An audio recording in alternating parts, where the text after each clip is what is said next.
საინტერესოა რა ხდება მოლდოვაში. მოლდოვის დესტაბილიზაციის 10 წლიანი გეგმა. CNN-მა მორიგი სკანდალური დოკუმენტი მოიპოვა, მას რუსეთის ფედერაციის სტრატეგიული მიზნები მოლდოვის რესპუბლიკაში ჰქვია და როგორც გავლენიანი მედია საშუალება ირწმუნება, ის 2021 წელს რუსეთის უშიშროების სამსახურის ტრანსსასაზღვრო თანამშრომლებმა დაწერეს.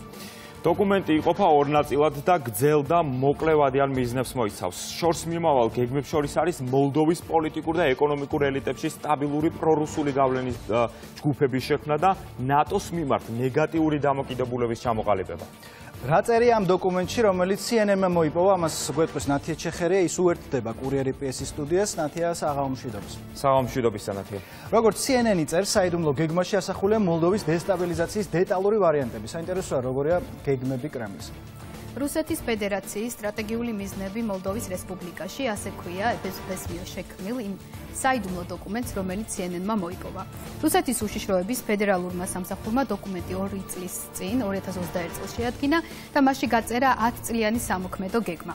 გეგმის წარმატებით შესრულების შემთხვევაში მოლდოვაში რეალობა 2031 წლისთვის ასეთი უნდა იყოს. მოლდოვის ინტეგრაცია ნატოსა და ევროკავშირში უნდა შეჩერდეს და ასევე ქვეყანა მთლიანად უნდა იყოს დამოკიდებული რუსულ გაზის იმპორტზე.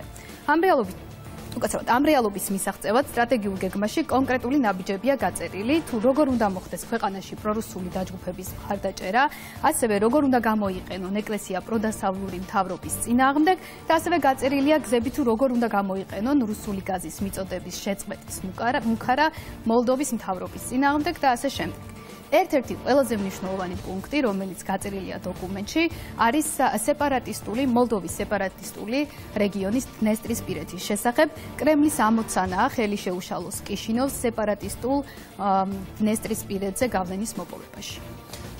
ნათია, ჩვენც აღვნიშნეთ, რომ დოკუმენტში ასახულია მოკლე, საშუალო და გრძელვადიანი მიზნები. აი კონკრეტულად რა იგულისხმება ამ გეგმებში FSB? მოკლევადიანი მიზანია მოლდოვაში პრორუსული დაჯგუფების მხარდაჭერა, საუბარია იმ პოლიტიკურ ძალაზე, რომელიც მხარს უჭერს რუსეთთან პოლიტიკურ ურთიერთობებს. მაგალითად, როგორიც არის პოლიტიკური პარტია შორი, ჩვენ ადრეც მოვუყევით მაყურებელს, რომ ეს არის პარტია, რომელიც კიშინოვში ანტისამთავრობო აქციებს აწყობს.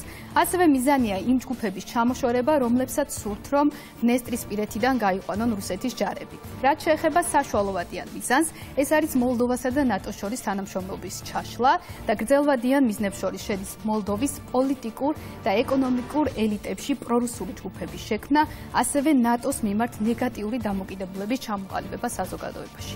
ნათია, რა გამოხმაურება მოხდა CNN-ის მიერ მოპოვებულ ამ დოკუმენტაციას კიშინიოვში და ასევე საინტერესოა მოსკოვის პასუხიც. კრემლში ამბობენ, რომ დოკუმენტი თვალით არ აქვთ ნანახი, შესაბამისად საერთოდ არ იციან რაზეა საუბარი. პესკოვის განცხადებით, ეს არის მორიგი ეგრეთ წოდებული ფეიქი და კრემლში ყველა წუხს, რომ მოლდოვის მთავრობას აქვს ასეთი ცრურწმენა მოსკოვის მისამართით. რაც შეეხება მოლდოვაში სჯერათ, რომ მოსკოვი კვლავ გააგრძელებს დესტაბილიზაციის გეგმას, დესტაბილიზაციის მცდელობებს და მაია სანდუს თქმით, საყურადღებოა მოლდოვის სეპარატისტული რეგიონი დნესტრისპირეთი, სადაც ახლა რუსეთის ჯარი დგას.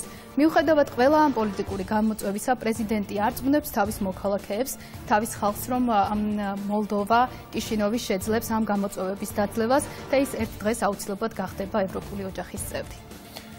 მადლობა, ნათია ჩეხერია იყო კურიერი PS-ის სტუდიაში, ვსაუბრობდით მოლდოვას დესტაბილიზაციის რუსული გეგმის შესახებ.